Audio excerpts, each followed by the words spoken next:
We went to the wrong house.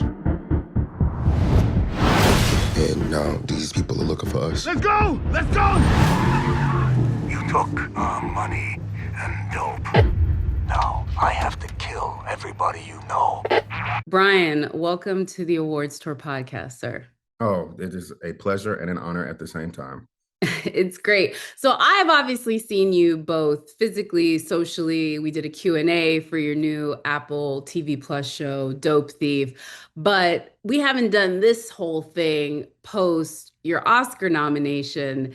You have been on a bit of a tear, sir. Like, let's just be real, movies with Brad Pitt, working with a Barry Jenkins script, Transformers, everything. And now this Apple TV series, Dope Thieves. So let's talk a little bit about that and why you wanted to go back to television, honestly, after a bit of an absence. It's funny because I was getting my ass handed to me by television for quite some time. I mean, every character that I was playing over the last few years was just really, it took a lot. It took a lot. And I knew I wanted a departure from television. And, I think our relationship just needed a little bit of a break. And I made this decision to kind of just step back. And I didn't want to come back to television unless it was something that was really passionate, something that was really new, something that excited me. Because television takes a lot of work. It really does. You grow with these characters, you become very close with these characters, the ensemble you become close with. It's a lot of work. And so here comes Peter Craig with this wonderful script to Dope Thief. And not only is the script and the world of this story so incredible, but it was giving me a chance to be a lead, which I had not really been offered before. I've been pretty much in a supporting lane for quite some time, but to get this part where it was truly a story that was following me, I was like, okay, cool.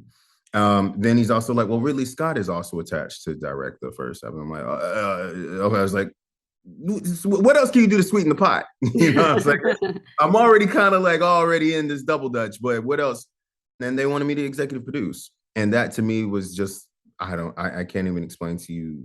Like, it felt like the clouds parted and the angels were singing. It was like, this is a real chance to be a full-on collaborator, which I knew this show would require because Ray is going through so many tumultuous ups and downs, dealing with so much loss and with so much grief, dealing with all kinds of craziness. And then I blinked and I was like, I found myself back in another traumatic story. I was like, okay, if I'm going to come back and do trauma and do all this way, at least I'm leading it, at least I'm collaborating in an amazing way. So yeah, I think that was the biggest pull for me to come back because Ray I just truly fell in love with him and fell in love with where Peter was taking the story. And, I knew for me the challenges that would come with playing him because I realized I hadn't really played a character like this before, which I knew was going to be a challenge. It terrified the shit out of me. So that's how I also knew that I needed to lean into it because it would require a lot of my own personal stories and my own personal progressions in my life. And it gave me a place to lay a lot of burdens down, which is something that I was really excited to do and to explore. But yeah, Dope Thief just offered me something that I felt that I could offer the viewers as well. And that's just another side of what I wanted to showcase. Yeah. And I mean, one of the things that I think is interesting, if you're going to take an EP job, you definitely had a birth by fire. I mean, it's huge production, lots of moving parts. Yeah. And Ridley Scott, and we're going to be paused by, the first strike in the better part of 2 decades, all of that. But the thing I think would be hardest for me to kind of wrap around with is the tonal shifts of this show. Just how, like, in the middle of, spoiler alert, one of the most dramatic fight sequences of the whole thing, it's the Bad News Bears, basically. Like, there's a full-on comedy bit in the middle of the shootout, and that's the most believable thing in the world because we've experienced that, of course, these characters are going to mess this up. Yeah, that's what I love the most about doing Peter Craig kind of experience is that you have these characters who are incredibly flawed and also just are not skilled. There's also tragedy, but there's also great humor at the same time. Like, they're just so multidimensional and it's so fun to play, honestly. Was that originally from the very first scripts that you got to see? Because this is television. I'm sure you got like a pilot and maybe like 4 or 5 episodes, but did they have this whole season arc kind of planned out? Did you know it was going to be like, very lock, stock, and two smoking barrels meets Right. like Minority Report in some ways? Yeah, Peter's brain, man. Like I'm so fortunate to have been paired with somebody like Peter. He truly is a collaborator that I want to work with for as long as I possibly can. He writes characters that are just so, again, incredibly flawed, but you want to care. You really want to care about them. You find yourself actually admitting that, these bastards are people you really want to know. Like it's just like, and there's such humanity to them. And he gives you as an actor such a playground to play on because, he releases it and then he, steps back and is like, I want to see what you're going to bring, what sauce are you going to add to it, which is the kind of collaboration I really love. But at the same time, there's nowhere to hide really. Like there's really nowhere to hide, and so within this series you find these characters always coming in opposition of a lot of things that they believe in and doing what is necessary than what is right, like, and everything changes. Every corner changes somebody's life every time. Everything changes all the time. And I think that that's what was so exciting about Ray and Manny, that union, because like here you have these two men who have known each other since they were 15 years old, like underneath the thumb of incarceration, growing up in a system that is telling them that they don't amount to anything and they won't ever be anything. And then they're released as men into this world and they're told, okay, you're free, go figure it out. And they're just like, what the are we supposed to do? Okay, you know what? Let's rob trap houses. Let's pretend to be DEA agents, right? Because where we really gonna get a job at? Like, what's a 9 to 5 looking like, for this black and brown man who've been, And so then we decide to come up with this little scheme, and then also like it just goes so wrong because we're also terrible at it. We're amateurs. We're novices. We're not. And then you start to see this whole, Dante's Inferno open up because they've chosen this path and it just goes wrong. And they're literally having to make decisions about their lives. Like, is it worth living? Is it worth continuing on? Is it? And that was exciting. And I mean, to read it page after page, you're just like, oh man, like what? Just, I feel like when people were watching this show, I think that anxiety is the main Very like the bear ain't got nothing on y'all, man. And I'm not trying to like bring up another show. Don't worry, they're in a different category. It's fine. But you know what I mean? Like people talk about that show or like something like The Pit and they say that is tense. I'm like, this was like dope fiends and like again, shootouts. It's crazy. And just imagine getting the scripts, and trying to figure out exactly like where you were going week after week, and you're just like, what is about to happen? My favorite compliment I will say about this show is when people tell me about how they watch it, like not so much that they're watching it, but how they have to watch it because it apparently just takes you through all these kind of crazy, like, and it's usually people like screaming like Ray. Like no, no. There's so many poor decisions that you do not want them to be doing throughout the course of this series. I agree with that. In fact, there's not a single episode where any decision seems good until you figure, like, because not to spoil it, but you don't realize that y'all are fake DEA agents. Yeah, and that is literally the only time that y'all look capable is that one opening scene. The rest of it is just a series of bad events. But keep going. A series of unfortunate events. But that is so fun to play. It is so fun to play. And I have to say that it is only made possible by, the players of the show. I mean, being able to do this with Wagner Moura, like, I not only did I, find a brother for life and a friend for life and a confidant for life, but man, is he fun to play with. Like you literally get to watch. It's so funny because he and I both were being challenged to play completely different sides of characters that, like that people don't know us for or haven't seen us this way. So you have Wagner in this playing this trepidatious, nervous, scared, kind of like he like religious, Yeah. like And this is the trying guy to that played figure. Pablo Escobar. Like this is like, He's trying to find his way, man. And every single yeah. time he's just like, "What did you make me do? How are we here? What is going on?" Da, da, da. And then me just trying to figure out how to hold it all together, like trying to be noble, trying to do the right thing sometimes, but also like that kinship is so important to the story, to that Yeah. connection, and it was so important for us to show that love between these two, to show this kind of friendship, to show this codependence, to show that stuff, and also to bring the levity up, man. We had to be clowns at some point, and it's like we had to battle clowns at some point in this show. Yeah. So you had to find that really like that creamy center of like being able to be vulnerable and to be scared, but at the same time trying to fight for your life. But that's also a testimony to Peter's writing. Yeah. No, I was literally just going to bring it to Wagner and like it's crazy. I saw him at Cannes. He has a new movie, The Secret Agent, and He I'm just just like won Best Actor. you know what I mean? And I'm just like, this dude, it's crazy that he's that and then he's doing like this role. And I think it's also similar that you just kind of become a chameleon in all the parts you have. And I feel like this role in particular, there's a lot of those chameleon moments. Again, for folks that haven't seen the show, you've already kind of previewed it. You guys are fake DE agents. You end up ripping off the wrong person. But the other side of this tale, which I think is interesting, and the thing I came to at the end of it is your character is really a criminal who we discover through the course of the show is really a good guy. And the other person who kind of bookends that soul story is Mina. And Yeah. hers is this is a supposedly a good guy, a person with a badge who through the course of the show we figure out is just a crazy gangster, really. You know what I mean? Talk about you. Played brilliantly by Marin Yeah. Ireland. Like what we asked of her was no small feat. Like, Yeah. because you want to talk about someone who can act without saying a word but can convey, like, you know what I mean, like that, like what we ask of her, also not to spoil the show, but she loses her voice.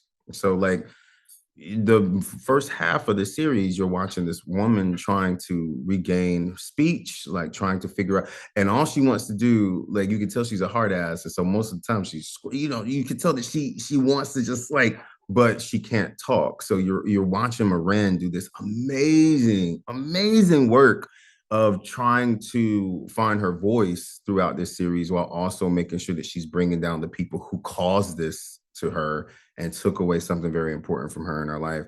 And Marin Ireland was the only person that I could think of that could pull that off. Like the most masterful. And I just want to take a moment to give a shout out to the women of the series, period, point blank. Yeah. My mother is played by the like amazing legendary Kate Mulgrew, Yeah. which, I tasked her with I was like, yeah, you're going to be my mom.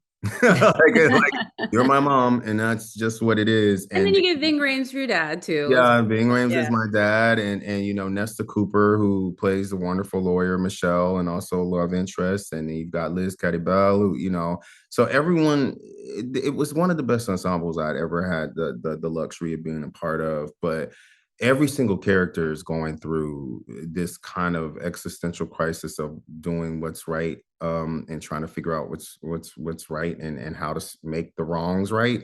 But at the same time, with Mina, I become like her Moby Dick, right? Like I become this white whale that she's trying to find, because like she feels like if she, can find me and track me down, like then there's justice, where you've got the whole DA is like, it can't be this guy.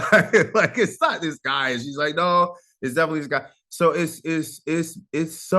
was so fun, honestly, to do this show, because we just knew that the layers of each character, episode by episode, were going to be tested. Like everyone was going to have to go through and endure their own personal tests of trying to do what's right. Because then you find out that Ray's whole journey through the whole series is like, where is that lady?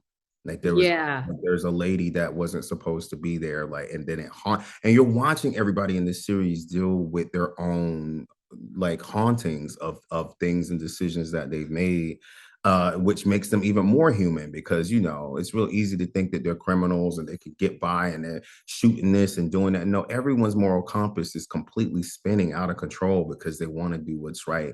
and they want to, you know, ultimately be seen as good people. And I think that that's what's so brilliant about how Peter constructs character and story. Yeah, again, I'm not going to give this away because you've already highlighted. I was about to go to Kate next because, again, as a Trekkie, she will always be my captain as well. Yeah. But you know what I mean? Like, I don't care what she does. I love that you brought her in this and she's so good in it. Ving is so good in it. All the women, like you mentioned. But I have to just particularly shout out Dustin Wynn and Legend. legend also. And specifically wanted to talk to you being like an EP and also someone that works with him. First of all, his character is so good. He's so good in this. I can't even begin to tell folks how good he's in it. You got to watch it all the way to the end to appreciate how good he is in it. But also, this dude has been on some of like some crazy sets. Like he's been in like shows and just been doing stuff for forever. Did you get any stories from him? Because I feel like he would be a wealth of like back in the 80s. Are you asking if I specifically asked what it was like to work with Johnny Depp back on 21 Jump Street? No, I did not. I mean, did I think about it? Yes, I kind of did. Oh man. I know Dustin know where the bodies are buried. But he's one, it's hard because you're looking at this man that has been on television like for, you know, like for 40 years. Yeah. And then you question whether or not he's a vampire because he looks exactly the same. Like this man is in amazing shape. He is the kindest person in the world. And then because he's such a great actor that he takes on this Philly accent, he takes on this Delco accent. Like now you've got this man. He's just like he was brilliant and he was so game for everything. And it was so interesting because the relationship between his character and I, you know, it runs deep too, like very deep. Like you can tell that his character was the one that kind of like, you know, trained me and was like, this is how we run street. Like there, it is also yet another love story. It is also another kind of kinship between these two men that, you know, it's mentor and mentee, but at the same time, like he is what I think family should be and should look like. So you're watching us both go through that. And Dustin was just such a team player, man. Like he was just such a team player. And as the show was going on, you know, his character just became more and more entrenched in Ray's life. You could see that there were these definite hooks that he had in Ray's formation of who he was becoming as a man. And you know, it turned, I don't want to give it away, but it goes sideways. Listen, it goes sideways. There's a lot of betrayal. There's a lot of, you know, like a lot of breakups in a way that go on in this show. But he played it so masterfully. Like he truly is one of a kind. Like Dustin, even Q, who plays his grandmother, like she's a legend. Like, you know, I mean, like there was nothing greater than being able to put a double barrel shotgun in her hand, and I was like, yeah, it's like, yeah, not too much of my girl. We don't want to say oh my God, she is such a legend. She's such a. You want to talk about stories? You want to talk about stories? Like she has all of them, and it was amazing. It was amazing to play with these masters. It really, really was. I'm not going to say who said it, but the coldest line, in my opinion, there's a ton of cold lines in the series. Okay. Coldest line in the series is, yeah, you were a tool, but it doesn't mean I don't love my tools. Girl. Cold. Peter Craig. It's a cold line. I do want to talk before we get out of here about some of the other stuff that you've kind of gotten to do.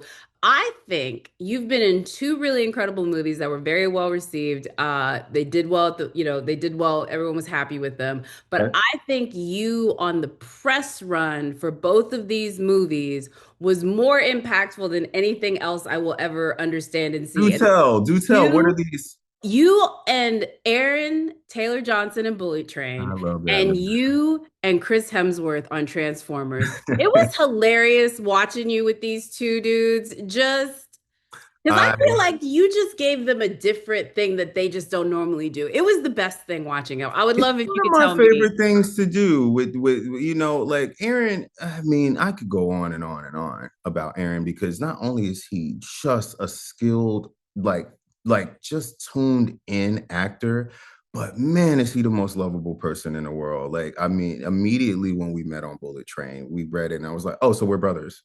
Like for real, like for real. The joke isn't that you're white, I'm black. No, we came up together. And that's how the story changed. Like David Leitch like saw us and was like, no, we this 10 toes down, right? We down like 4 flats. Like this is real. And our relationship was like that, like me and Aaron, very much like that. And I think it's really cool when I try to bring out the levity of like, because like being stars like that, these beautiful, chiseled, adored white men, I want people to be able to see the fun because they're fun and no, y'all had a blast. But then you meet Chris, like who is just the best. I mean, like another brother. Like he would literally text me while Dope Thief was going on because he's been watching it, and it's just like they're just great men. They're great dudes, and I'm so glad I get to call them brothers. And I would work with them 1,000 times over. I like, me and Aaron used to bake bread together.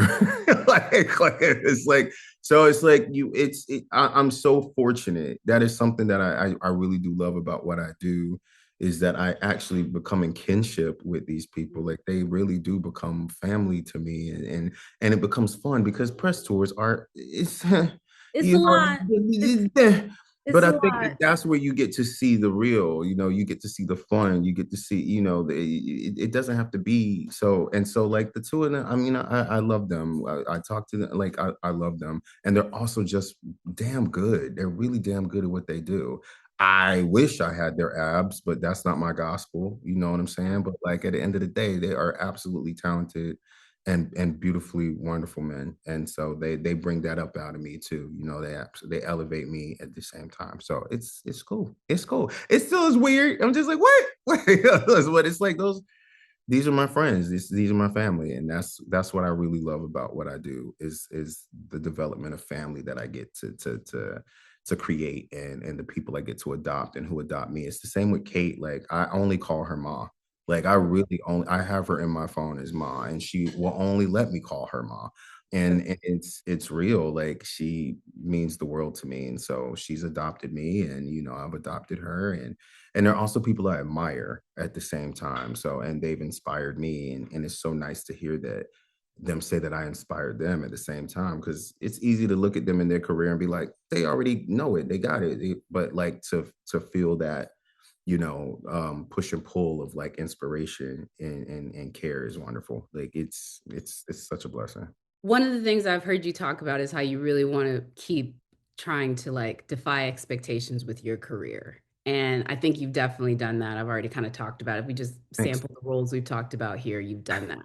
And one of the things I know for a fact that you got to do a little bit in this, and I think you want to do more of, is be in romance.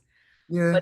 But there's a performance of yours where you did have a romantic situation that I believe, because I've been day one on this movie, has been recontextualized in the last few years. And I'm wondering if you have felt the recontextualization of Eternals, because I feel that that movie is going to have one of these, and I feel it kind of already, where we all just look back and we're like, we really didn't catch this for what it was. Such an honor to play Fastest, because there were a few things. One, to be able to show this kind of love, to show this queer love between these two men who also had a family. Also that he's a god, right? So he's eternal. And in order for him to choose love, that means that he also has to choose death at the same time. You're going to watch your partner die at some point, but also that is how he was made. Like that's who he was. That's how it was. And it was great, because the best part, I wasn't so excited about the action of it. I was like, I can't wait to see him at home. I was like, I can't wait to see. And then I knew I was going to get a kiss. I was like, oh my God, this is my first kiss. it's I know. And I loved it. It just, man, it Do really. people come up to you now? Like, I feel like it's changed now. Like, I think people really like. I think, Eternals was a big experiment, right? Because like here we are kind of breaking the MCU down, bringing all different kinds of shapes, sizes, colors, how you love, where you're from, it didn't matter, and so it was a huge experiment, which, when you make experiments, sometimes they work and sometimes they don't. But it still holds a special place in my heart because it was the first time that I felt like I wasn't so much excited about the action of it. Yes, I was excited about being a part of MCU. Yes, I was excited about like what kind of spandex am I going to be in? What's my color going to be? But to know that I had a husband, I Yeah. was like, I have a husband, I have a son. Like, there's a scene like Chloe Zhao, who I adore. Like, her vision for this movie was so wonderful, and what she is also still a good friend and just a great visionary. But there's a scene where I'm tucking him into bed, and I was like, oh, because that young actor Isai, who must be in his teens now. If I see this kid now, I will probably blubber cry in the street because this kid was like I love this kid so much. And she was like, well, you're going to tuck him into bed. And I was like, but there's no scene for that. And she was like, well, just, do your thing. And I was like, I was like, well, where's my husband? Like, I was like, this has to be a ritual that we do. And so we were improvising and ad-libbing our home life and showing our home. And it was just the best. It was the best. So like, I hope for more things like that. I hope for more characters like that. I hope for more kisses like that, like that excites me. That feels like it's a reflection of the world we live in, a reflection of the way I want to be loved, and a reflection of the way that people want to see love. So it's like it was great. So if there's another Eternals resurgence, that's great. Like, it always knocks me back a little bit when people come up and they're like, Eternals from Eternals. Like, I'm like, what? Like, really? That's like that's the thing. Listen, I can't. I just like they keep adding, because once you get past just a few more characters, then you just go back to being Brian again, which is what Yeah, they all should have just kind of known. So that's what I'm saying. You just got to get a few more icons on your filmography. We're getting there. we're getting there. We're getting there. We're getting there. We already got the Tony nom, Oscar nom, Emmy nom. Like, we're getting there, kids. Come on. I get there. Hang Thank with, you. stick with me. We will. And congratulations on the Gothams as well. Thank So you. Thank you. Thank you. Thank you. Thank you. It's great. It's a good reason to come back to New York. You know what I mean? The Gothams has always shown me love, and to get this honor is crazy. I have not written a speech. I have no clue what I'm gonna say because I don't ever win anything. So I'm like, no, I ain't got to write anything. But this is really great. I'm truly honored. It's really cool. love it. All right. Well, thank you so much, sir. And we'll see you next time.